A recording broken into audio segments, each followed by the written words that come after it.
Hello, Shivika, are you there? Yes, ma'am.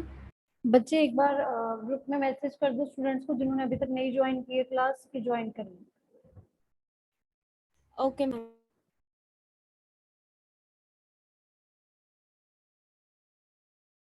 Good morning, girls. Good morning, ma'am. Good morning. Good morning. How are you all? Fine, ma'am. Fine, ma'am. Okay, good. So let's just wait for 2-3 minutes, then we'll start with the lecture. Okay, ma'am.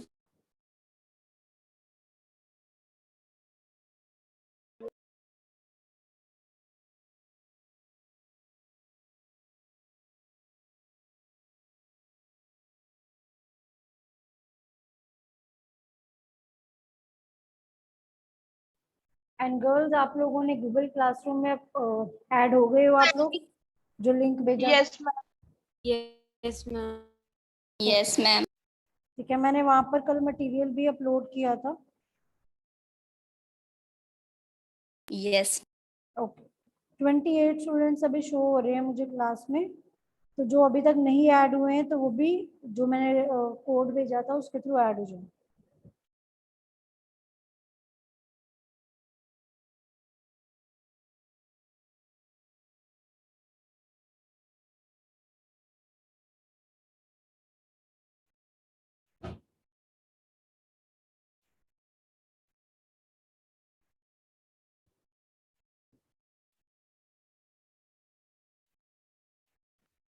Okay, everyone is here. Shall we start? Yes. Yes. Yes, ma'am. Ma'am classroom app का code एक बार फिर से share कर दो. Okay, ठीक है. Girls, आप में से किसी के पास है तो काइंडली शेयर कर दो ग्रुप में. Okay, ma'am. हाँ, वो मैसेज दोबारा से कॉपी पेस्ट कर दो. ओके, सो कल हमने कहाँ तक डिस्कस कर लिया था? यस गर्ल्स, लास्ट टॉपिक कौन सा डिस्कस हुआ था? एक सेकेंड जस्ट होल्ड. इसेंशियल्स कर रहे थे मैम, थर्ड हो गया था.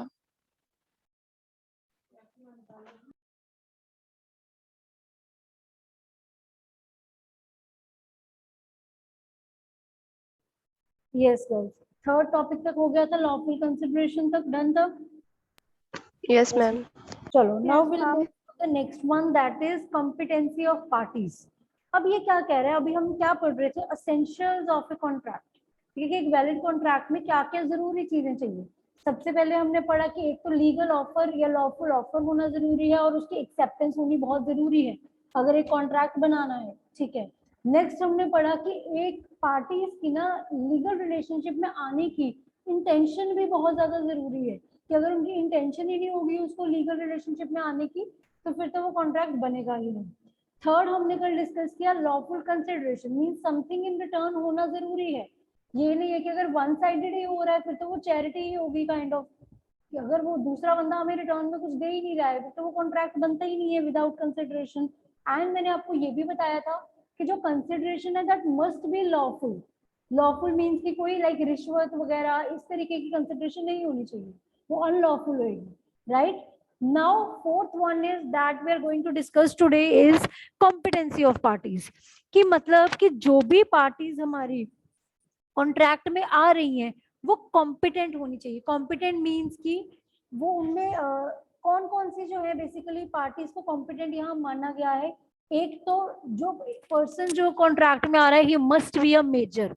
मतलब कि वो 18 ईयर्स से अबव एज का होना चाहिए. 18 से लेस ईयर्स का होगा वो माइनर होता है. एंड माइनर जो है वो कॉन्ट्रैक्ट में आने के लिए कॉम्पिटेंट नहीं होते हैं. क्लियर है बच्चे? Is that clear? Yes, ma'am. Yes, ma'am. ठीक है. सो एक तो वो मेजर होना चाहिए. सेकंड जो चीज उसमें प्रेजेंट होनी जरूरी दैट इज वो पर्सन ना साउंड माइंड का होना चाहिए. मतलब कोई भी पर्सन जो अनसाउंड माइंड का है. अनसाउंड माइंड का पर्सन मतलब क्या मतलब हुआ इसका? Who is deaf or Mentally अच्छा नहीं है. हाँ, जो Mentally unstable. हाँ, मेंटली जो अनस्टेबल है ठीक है, ल्यूनेटिक्स है या कोई भी है जो पर्सन जो मेंटली जिसकी हालत ठीक नहीं है। मैम आपकी आवाज काफी दूर से आ रही है, ऐसा लग रहा है। हेलो, अब ठीक है? Yes ma'am. Yes ma'am. ठीक है, कोई भी ऐसा पर्सन जो है जो मेंटली स्टेबल नहीं है तो वो भी कॉन्ट्रैक्ट में जो है साउंड माइंड का पर्सन ही आ सकता है। अनसाउंड माइंड का पर्सन जो है उसको पार्टी को कॉम्पिटेंट नहीं माना जाता। मतलब कि सपोज आपने कोई कॉन्ट्रैक्ट कर लिया किसी ऐसे पर्सन से जो कि जिसकी मेडिकल रिपोर्ट कहती है कि ये पर्सन मेंटली जो है ठीक नहीं है। ओके, सो आपने उसके साथ कॉन्ट्रैक्ट कर लिया, उसकी प्रॉपर्टी आपने हड़प ली, तो वो तो इजीली बैंक में अपनी मेडिकल रिपोर्ट्स पे प्रूव कर सकते हैं ना उसकी फैमिली मेंबर्स कि ये पर्सन तो हमारा मेंटली स्टेबल ही नहीं है। तो अगर इसने हमारी प्रॉपर्टी बेच भी दी तो वो नहीं मानी जाएगी। समझ आ रही है बात मेरी? Yes ma'am. Yes, ma'am. ठीक है, सो पर्सन को कॉन्ट्रैक्ट में आने के लिए एक तो मेजर होना जरूरी है, एक उस पर्सन का। हाँ जी, Third point. थर्ड पॉइंट क्या है? अभी थर्ड पॉइंट बच्चे मैंने बताना है तो मैंने अभी 2 ही बताए हैं। थर्ड पॉइंट क्या है? He must not be disqualified from contacting by any law to which he is subject. मतलब कि कोई ऐसा पर्सन नहीं होना चाहिए जिसको लॉ ने ना डिस्क्वालीफाई किया हुआ है कॉन्ट्रैक्ट में आने के लिए। लाइक कोई पर्सन है जो जेल में बैठा है ना, तो वो थोड़े कॉन्ट्रैक्ट कर सकता है जेल में बैठा बैठा। ठीक है, या कोई पर्सन है इंसॉल्वेंट है, इंसॉल्वेंट समझते हो? Yes ma'am. Yes, ma'am. ठीक है, तो उसको यहाँ पर ऑब्वियसली वो भी डिस्क्वालिफाइड है लॉ से।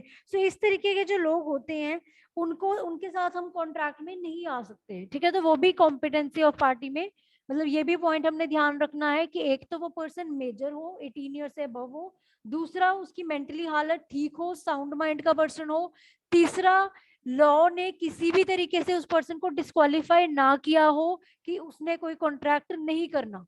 सो ये अगर तीनों चीजें अगर उस पर्सन में, मतलब ये तीनों चीजें प्रेजेंट है कि वो मेजर भी है, साउंड माइंड का भी है और वो डिस्क्वालिफाइड नहीं है किसी भी तरीके से, तो हम उसमें कॉन्ट्रैक्ट में उसके साथ आ सकते हैं। सो उसको हम कॉम्पिटेंट मानेंगे। अदरवाइज उन पर्सन को जो माइनर एज के हैं या जिनकी मेंटली हालत ठीक नहीं है या जिनको लॉ ने किसी भी तरीके से मना किया हुआ है कॉन्ट्रैक्ट में आने से, सो वो पर्सन के साथ अगर हम कॉन्ट्रैक्ट करते हैं तो वो इनकॉम्पिटेंट पार्टी हो जाती है एंड वो हमारा वैलिड कॉन्ट्रैक्ट नहीं बनेगा। Is that clear? Yes ma'am. Yes, ma'am. So next one is competency के बाद जो नेक्स्ट पॉइंट है हमारा that is free consent.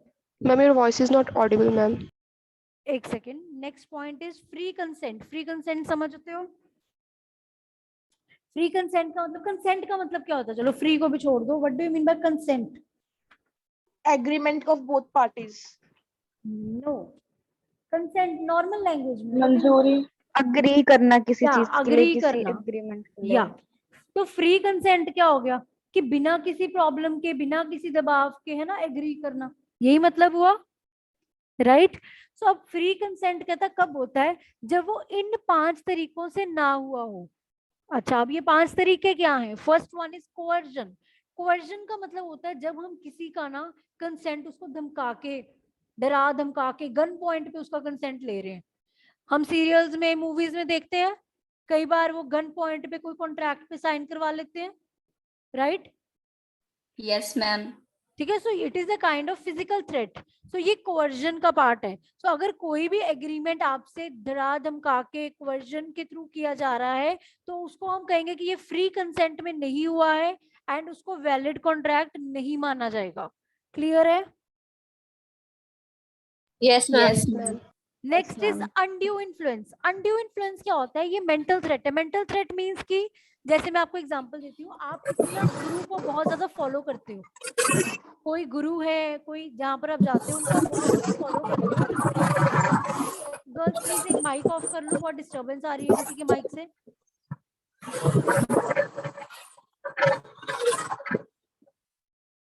Okay, suppose आप किसी गुरु को बहुत ज्यादा फॉलो करते हो एंड वो गुरु जो है वो काइंड ऑफ ढोंगी है, ठीक है, वो जानबूझ के लोगों को मैनिपुलेट करते हैं। अब उन्होंने क्या किया, आपने अपनी ना, वो गुरु ने ना आपको मैनिपुलेट करके आपकी प्रॉपर्टी ना अपने नाम करवा ली। ठीक है, आपको मैनिपुलेट करके कि मोह माया को त्याग दो, आश्रम में दान कर दो, इस टाइप की बातें करके, राइट। तो उन्होंने आपको अनड्यू इन्फ्लुएंस करके, ठीक है, आपकी वो प्रॉपर्टी अपने नाम करवा ली, तो वो हम क्या बोलते हैं, उस चीज को हम अनड्यू इन्फ्लुएंस करते हैं। मतलब जब एक पार्टी ऐसी पोजीशन में होती है कि वो दूसरे को मेंटली इन्फ्लुएंस कर सकती है। समझ आ रही है मेरी बात? Yes ma'am. जैसे मेंटली इन्फ्लुएंस करके उससे कोई भी चीज अपने मतलब जो है उसको कोई भी कॉन्ट्रैक्ट उससे करवा सकती है। इसकी एग्जांपल एक और आ सकती है, लाइक हस्बैंड वाइफ में। हस्बैंड बहुत ज्यादा सपोज डोमिनेटिंग नेचर का है, एंड वो ऐसे का है कि लाइक उसको बहुत लालच है पैसे का, तो वो वाइफ के नाम अगर कोई उसके पेरेंट्स की प्रॉपर्टी है या कोई भी चीज है उसको अपने नाम करवाना चाहता है, तो उसने वाइफ पे दबाव डाल के, उसको डोमिनेट करके, किसी भी तरीके से अनड्यू इन्फ्लुएंस करके, अगर वो मेंटली थ्रेट करके भी वो अगर वो प्रॉपर्टी वगैरह अपने नाम करे, तो वो भी हम अनड्यू इन्फ्लुएंस के अंडर काउंट करेंगे, एंड उसको भी वैलिड कॉन्ट्रैक्ट नहीं माना जाएगा। बट पार्टीज को ये चीज प्रूव करनी पड़ेगी, ऑब्वियस बात है ना। कोर्ट ऐसे तो मान नहीं लेगा, आप कहोगे भाई कि मैंने तो ये चीज अनड्यू इन्फ्लुएंस में की, कोर्ट कहेगा प्रूव करो। वो तो ऑब्वियस है, कोई भी केस आप कोर्ट में लेके जाओगे आपको अपना प्रूफ करना ही पड़ेगा, ठीक है। सो अगर ये प्रूफ हो जाता है कि आपने वो चीज दबाव में आकर किसी के मेंटली और इन्फ्लुएंस में आकर की है, तो अगर आप प्रूफ कर देते हो तो कोर्ट उस कॉन्ट्रैक्ट को खारिज कर देगा, एंड वो कॉन्ट्रैक्ट नहीं माना जाएगा। क्लियर है? Yes ma'am. Yes, ma'am. Next is fraud. ये टर्म सुनी है आपने, फ्रॉड क्या होता है? Yes, ma'am. Yes, ma'am. Yes ma'am. क्या होता है? धोखाधड़ी. यस, धोखाधड़ी। धोखाधड़ी.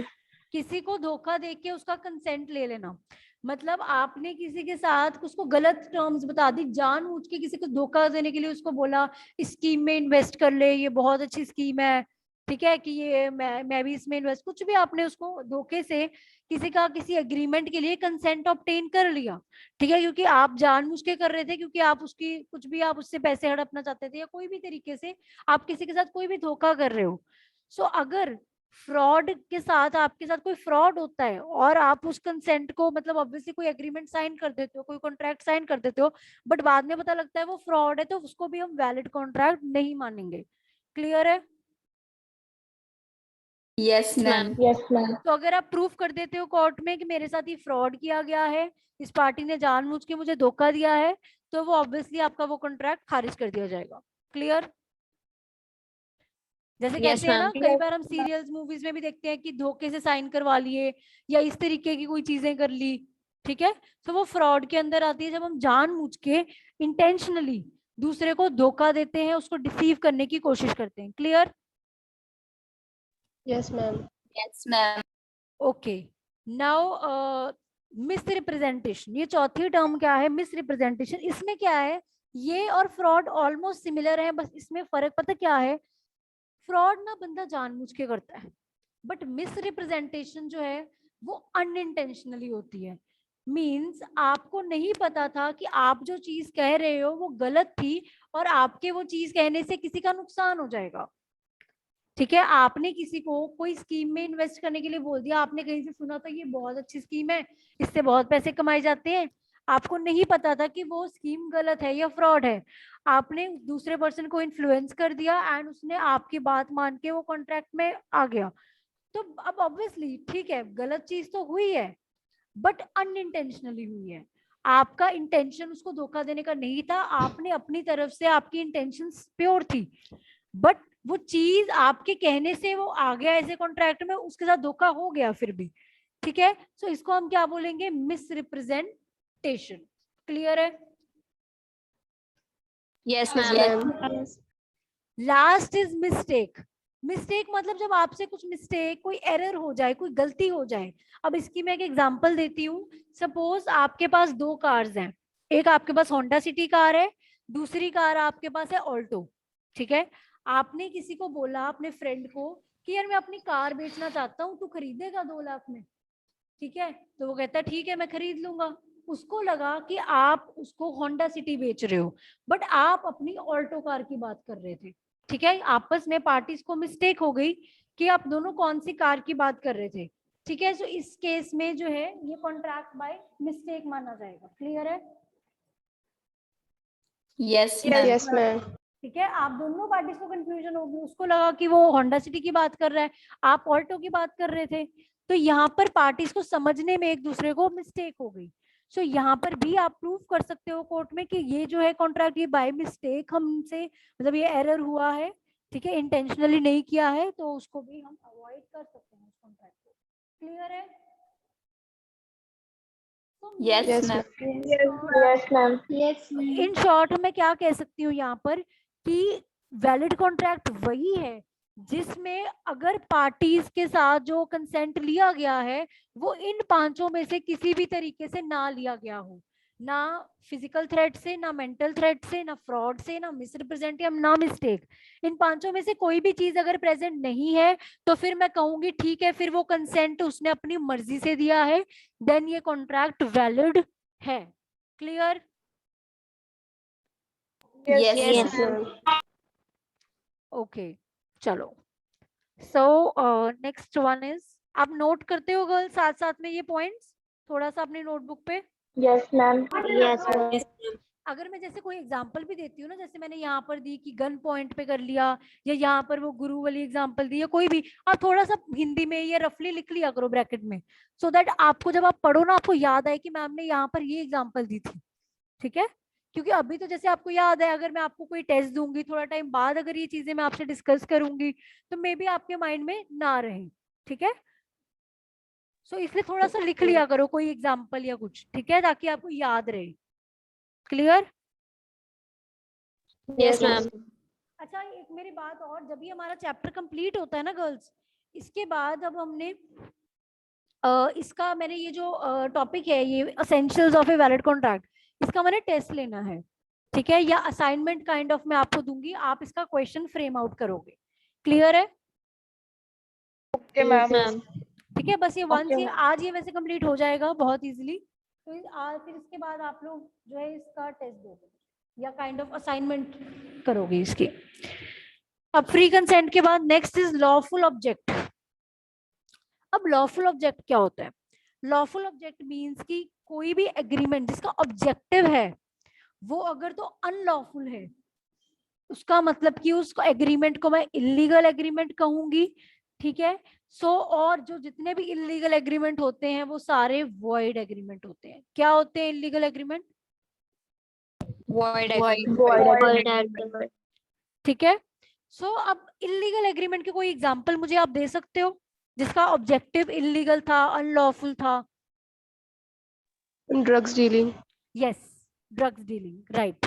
या आपने कोई प्रॉपर्टी ना रेंट पे ली है, बट क्यों ली है? गैम्बलिंग करने के लिए, जुआ खेलने के लिए, या ऐसे कुछ गलत काम करने के लिए। ठीक है, राइट। सो इस तरीके Yes, से आ ma'am. जाएगा। सो बेसिकली जो इलीगल एग्रीमेंट्स होते हैं जिनका जो ऑब्जेक्टिव है वो अनलॉफुल होता है। क्लियर? So basically ma'am. किसी भी कॉन्ट्रैक्ट को वैलिड होने के लिए उसका ऑब्जेक्ट हमेशा लॉफुल होना जरूरी है, तभी उसको वैलिड माना जाएगा। ठीक है? Yes, ma'am. हाँ जी, एक सेकंड जस्ट वेट अगर। वैसे तो देखो लॉफुल ऑब्जेक्ट में भी कुछ अंदर पॉइंट्स दिए हुए हैं, वो अभी चाहे रहने दो, वो 6 चैप्टर हमारा ना इसी पे है, तो उसमें आपको डिटेल में समझ आ जाएंगे। ठीक है, या अभी देखती हूँ मैं, अगर अभी टाइम बचता है ये 10 पॉइंट डिस्कस करने के बाद तो मैं आपको ये पॉइंट थोड़ा डिटेल में बताती हूँ। ठीक है, मैम अनलॉफुल और अनलॉफुल ऑब्जेक्ट भी तो जाते ही है कोर्ट में। नहीं कोर्ट, मेरी बात सुनो ना, फिर वो वैलिड थोड़े माने जाते हैं, कोर्ट क्या डिसीजन लेता है फिर? ये कॉन्ट्रैक्ट है ही नहीं वैलिड। जहां पर आपने कोई कॉन्ट्रैक्ट किया है किसी अनलॉफुल काम के लिए किया है तो उसको कोर्ट वैलिड थोड़े मानेगा, तभी तो लोग उसके लिए क्या पनिशमेंट करते हैं ना ये तो वो काम। देते ही होते हैं। हाँ हाँ, वो तो देंगे ही, वो तो ऑब्वियसली देंगे ही बच्चे। मेरे कहने का मतलब क्या है, वो कॉन्ट्रैक्ट तो नहीं वैलिड माना जाएगा ना जो आपने अनलॉफुल चीज के लिए किया है। आप किसी के साथ स्मगलिंग का, ड्रग्स डीलिंग का कॉन्ट्रैक्ट करते हो तो वो खुल के करते हो, छुप के क्यों करते हैं लोग? क्योंकि लोग नहीं शो करना चाहते ना उन चीजों को, right? Okay ma'am.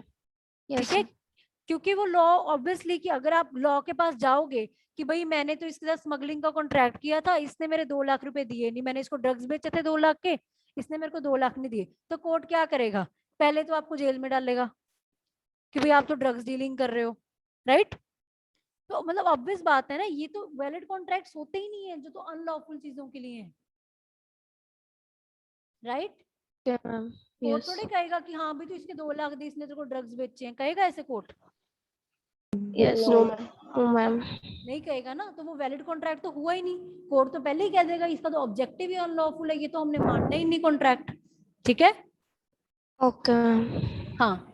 Next is certainty of meaning. Certainty of meaning का पता क्या होता है, कई बार ना हम एक एग्रीमेंट जो कर लेते हैं ना, उसको हम ना थोड़ा अनसर्टेनली, लाइक जैसे उसका मीनिंग क्लियर नहीं करते हैं। जैसे कि कुछ टर्म्स ना हम वैग्यू छोड़ देते हैं। लाइक वो कहता है कि हमेशा ना जब भी आप कोई कॉन्ट्रैक्ट करो, उसकी टर्म्स कंडीशन सब कुछ हमेशा क्लियर रखना चाहिए, कभी भी कोई टर्म ऐसे वैग्यू नहीं छोड़नी। जैसे एग्जाम्पल देती हूँ, आपने ना अपनी कोई प्रॉपर्टी का जैसे इंटीरियर डेकोरेशन वगैरह या किसी का भी उसकी कंस्ट्रक्शन का किसी को कॉन्ट्रैक्ट दिया, आपने उसको बोला कि तुम मेरी प्रॉपर्टी ना नए स्टाइल के हिसाब से बना दे, बट आपने उस बंदे को क्लियर ही नहीं किया कि नया स्टाइल मतलब कैसे।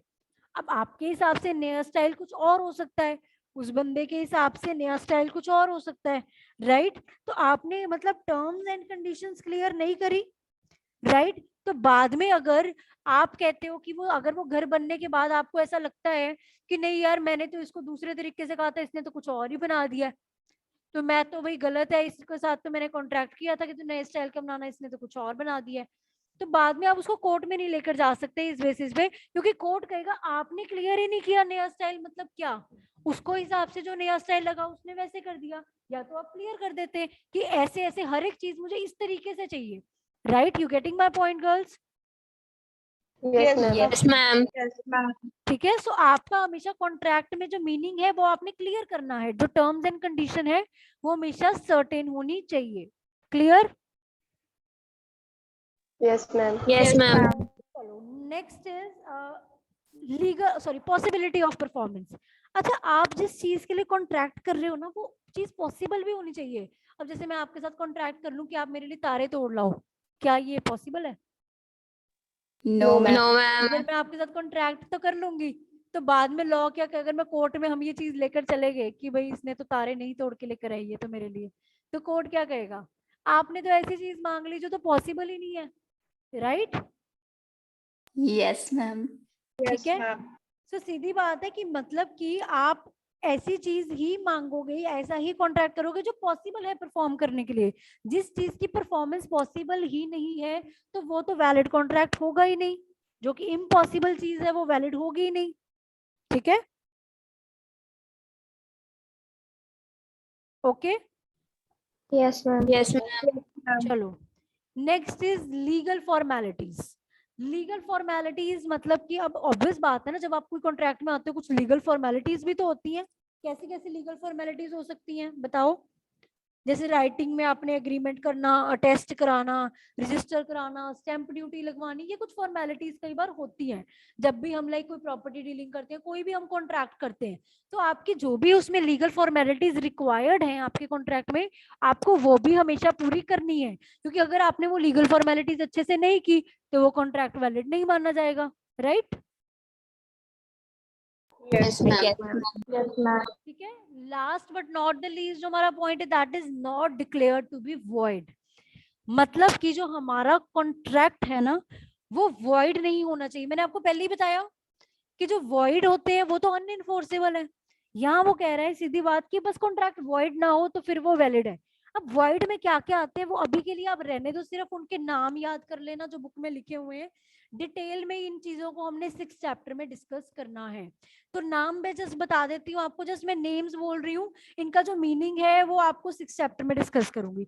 तो मीनिंग जो इनके नाम है वो आपके बुक में लिखे ही हुए हैं, या अगर नहीं भी लिखे हुए हैं तो मैं आपको जस्ट 2-3 नाम बता देती हूँ। Like not declare to be void में आएगा अनलॉफुल एग्रीमेंट, या जो एग्रीमेंट बिना कंसिडरेशन के किया जाए। ठीक है, हमने पीछे पढ़ा था ना गर्ल्स, जब मैं कंसिडरेशन वाला पॉइंट आपको करा रही थी, तो यहाँ पर पढ़ा था ना हमने कि जिसमें कंसिडरेशन नहीं होती वो कौन सा एग्रीमेंट होता है? Void. Void.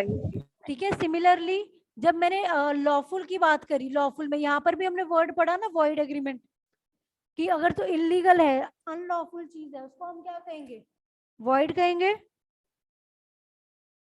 Right? Yes, ma'am. Yes, ma'am. ठीक है, सो दो तो पॉइंट यही आगे वॉइड में।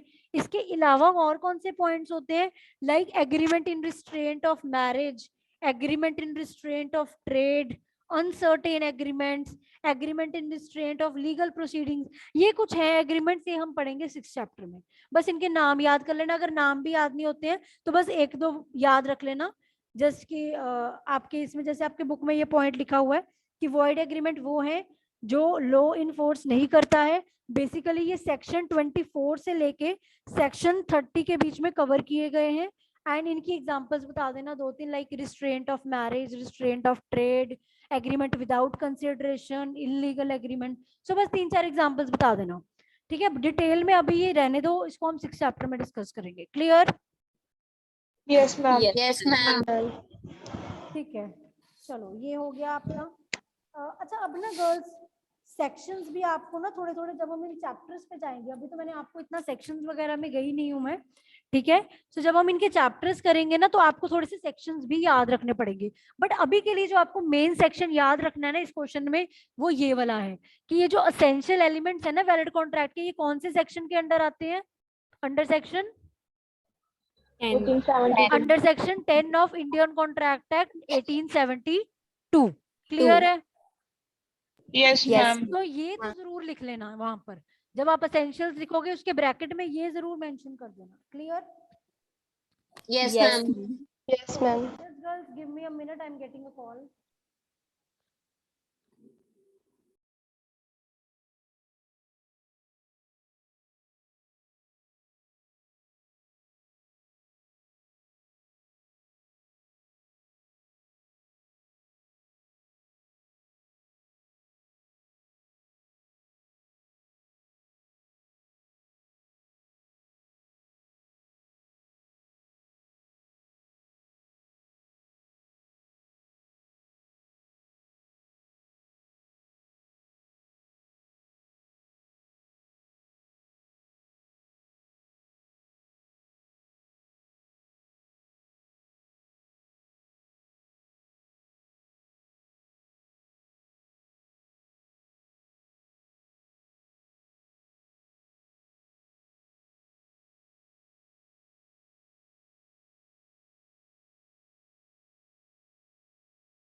ओके गर्ल्स, तो आई होप ये टॉपिक आज का क्लियर है आपको। Yes, ma'am. Yes, ma'am. Yes, ma'am. ठीक है जी, चलो। अच्छा, एक जो पॉइंट रह गया था 6th वाला, वो थोड़ा चलो रहने दो। उसके भी अगर आपके बुक में जो हेडिंग्स लिखी हुई है ना 6th पॉइंट में, लाइक ये वाला पॉइंट था, इसके नेक्स्ट लॉफुल ऑब्जेक्ट, इसके ना नीचे आपकी बुक में कुछ लिखी हुई है वर्ड्स, लाइक कि जो सेक्शन 23 है ना वो ये कहता है कि अनलॉफुल किसको बोला जाता है? जो चीज या तो फॉरबिडन बाय लॉ है, या फिर वो इस नेचर की है कि अगर उसको परमिशन दी जाए तो वो किसी लॉ की प्रोविजंस को डिफीट करता है, या वो फ्रॉडलेंट है, या उससे किसी पर्सन या प्रॉपर्टी को नुकसान होता है, या वो इमोरल है। सो ये कुछ चीजें लिखी हुई हैं, ठीक है? अगर ये आप लिखना चाहो तो आप ये भी लिख सकते हो, बट इनके जो मीनिंग्स है वो ये वही सेम है, ये सेम चैप्टर है, 6th चैप्टर है, वहां पर ज्यादा क्लियर होंगे। वैसे मैं आपको बता देती, बट आई थिंक अभी टाइम कम है हमारे पास, तो हम फिर किसी दिन डिस्कस कर लेंगे ये पॉइंट, ठीक है बहुत सिंपल है। Okay. जस्ट इनके एक एक एग्जांपल दूंगी, आपको क्लियर हो जाएगा कैसे कैसे है वो, ठीक है? बट अभी के लिए आई थिंक ओवर हो जाएगा, तो अभी जितना आपको कराया आप उतना समझो बस, ठीक है? Okay, ma'am. Yes, अच्छा, ma'am. इस क्वेश्चन में हमने इम्पोर्टेंट केस कौन सा पढ़ा? Belfair. हाँ, Welfare बेल्फर versus. हाँ, बेल्फर वर्सेस बेल्फर हमने इम्पोर्टेंट केस पढ़ा, वो आपने जरूर डालना है। क्लियर?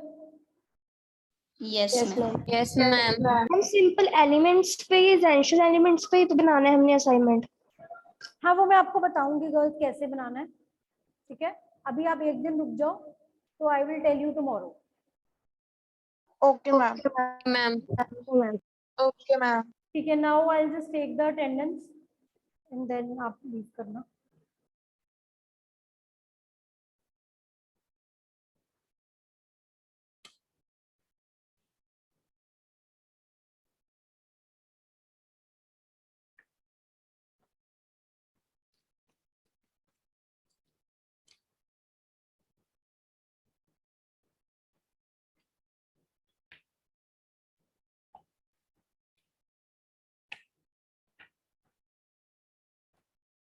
चलो 3871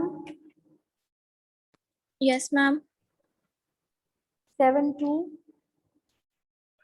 Present, ma'am. 73। आज डेट क्या है बच्चे? Ma'am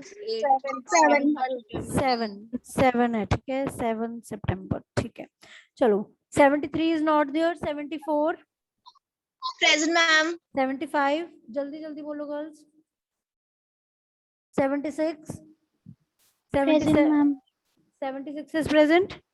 77, present ma'am 78, Present, ma'am. 79, Present, ma'am. 80, Present, ma'am. 81, Present, ma'am. 82, 83, 84। Present, ma'am. बच्चे roll Present, number ma'am. 83 and 84। Yes, ma'am. Present, ma'am. Okay, 85, Present, ma'am. 86, Present, ma'am. 87, Present, ma'am. 88, Present, ma'am. 89, Present, ma'am. 90, Present, ma'am. 91। Roll number 91 is not there। 92, 93, Present, ma'am. 94, Present, ma'am. 95, Present, ma'am. 96,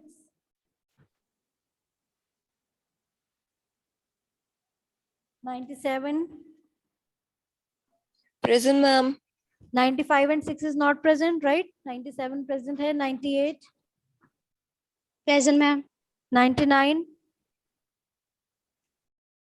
3900, 3901।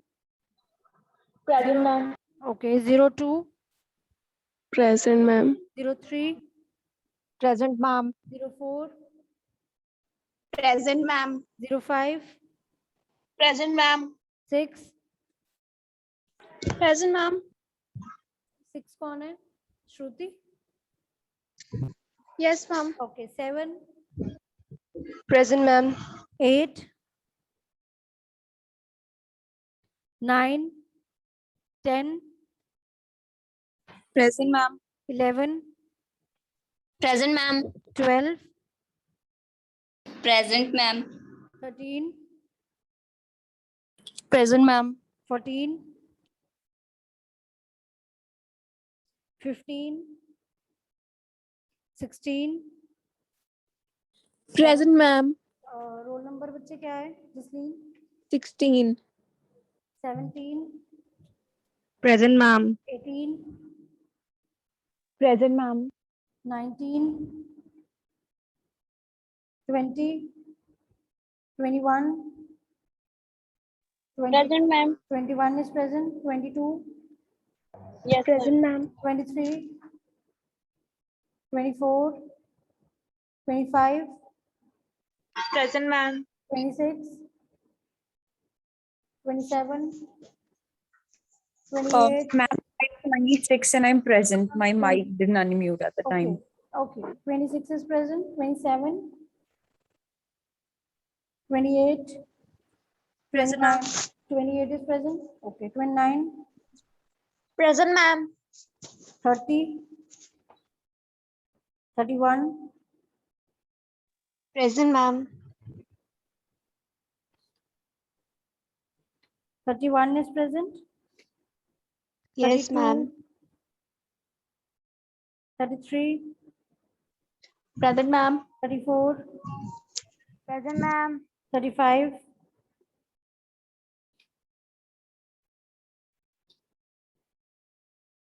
35,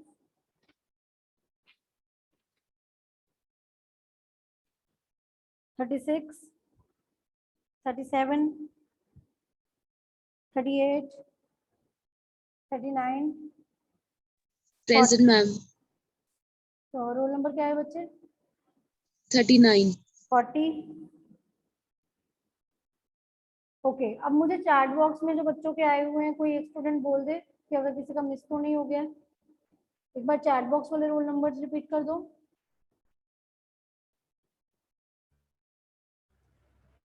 ma'am 3877 3877. Okay, 38885 okay, 3885. Yes, next 3921. 3928 3928. Next 3906 3906. Okay, 3921. 3921 3921. Okay, next 3925 okay, next 3934 next 3933 next 3922 next 3898 3898. Okay, next 3939 okay, next 3918 3918. Next 3917 next 3888 next 3890 next 3926 next 3919 okay, next 3901 next 3902 next 3889 next. 3886 girls अब और मत लिखो, जिनकी हो चुकी है यहाँ दोबारा प्लीज